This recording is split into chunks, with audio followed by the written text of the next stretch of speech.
Oke, assalamualaikum warahmatullahi wabarakatuh. Jadi, setelah memahami pengertian pola bilangan, selanjutnya adalah kita mempelajari tentang aturan barisan bilangan. Jadi, perhatikan di sini terdapat suatu pola bilangan, yaitu 1, 3, 5, 7, sampai seterusnya. Nah, bilangan-bilangan tersebut disebut dengan baris bilangan. Nah, perhatikan di sini ada satu, dimulai dari bilangan 1. Pola bilangan ini dimulai dari bilangan 1. Jadi 1 di sini adalah suku ke-1. Jadi ini 1 adalah suku ke-1. Kita lambangkan dengan U1. Jadi ini U1. Kemudian 3 adalah suku kedua, dilambangkan dengan U2. 5 adalah suku ketiga, dilambangkan dengan U3. 7 pun suku keempat, sehingga dilambangkan dengan U4. Nah, dan seterusnya. Jadi ini sampai seterusnya, 1, 3, 5, 7, sampai seterusnya. Bilangannya tidak terbatas. Dimana ini suku yang seterusnya ini dinamakan dengan suku ke N. Jadi N-nya ini sampai ke 100kah, ke 1000kah, sehingga dilambangkan dengan UN. Suku ke-1 U1, suku kedua U2, suku ke N UN. Nah, selanjutnya adalah kita harus memahami tentang contoh aturan barisan bilangan. Jadi, aturan barisan bilangan ini memanfaatkan operasi penjumlahan, pengurangan, perkalian, pembagian, dan pangkat. Jadi, misalkan kita diberikan barisan bilangan. Jadi, untuk melihat bagaimana pola dari barisan bilangan itu, maka kita bisa memanfaatkan operasi, apakah nanti menggunakan operasi penjumlahan, pengurangan, perkalian, pembagian, atau pangkat. Nah, di sini ada contoh soal yang pertama, yaitu 1, 3, 5, 7. Yang diminta di sini adalah menentukan dua suku berikutnya. Jadi di sini ada dua suku. Kita bisa diminta untuk menentukan kira-kira di sini bilangannya berapa, di sini bilangannya berapa.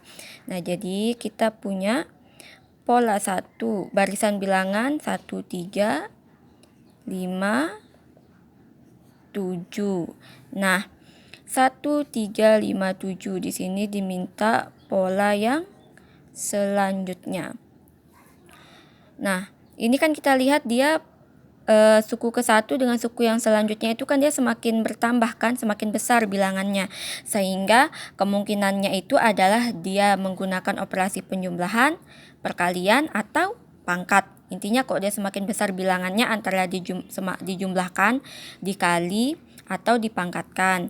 Nah, ini kita lihat 1 ke 3. 1 ke 3 di sini ternyata dia bertambah 2. 3 ke 5 juga bertambah 2. Nah, kita perhatikan 5 ke 7 bertambah 2 tidak? Iya, bertambah 2. Jadi antara suku yang ke-1 dengan suku yang selanjutnya itu selalu konsisten atau tetap bertambah 2. Sehingga di sini bisa kita lihat bahwa antara suku yang keempat ini dengan suku selanjutnya pasti bertambah 2. Nah, 7 ditambah 2 sama dengan 9. Berarti ketemu suku yang selanjutnya adalah 9. Otomatis di sini juga akan bertambah 2. Nah, berarti 9 ditambah 2 sama dengan 11. Jadi, dua suku berikutnya adalah 9 dan 11. Paham sampai sini? Nah, untuk lebih mantapnya kita coba contoh soal yang kedua. Nah, di sini ada 15, 11, 7, sampai seterusnya. Yang diminta adalah tentukan suku selanjutnya. Jadi untuk suku selanjutnya ini boleh kalian tulis satu suku atau boleh lebih. Jadi boleh lebih dari 2 suku. Itu tergantung kalian. Kalau mau 1 juga boleh. Kalau mau 2 sampai 3 juga boleh. Nah, di sini kita lihat ada bilangan 15, 11, 7, sampai seterusnya. Nah, perhatikan bahwa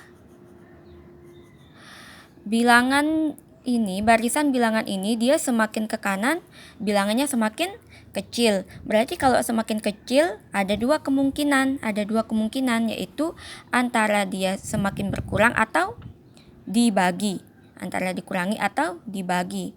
Kan tidak mungkin menggunakan penjumlahan, perkalian, dan pangkat kan? Karena bilangannya kan semakin ke sini semakin kecil.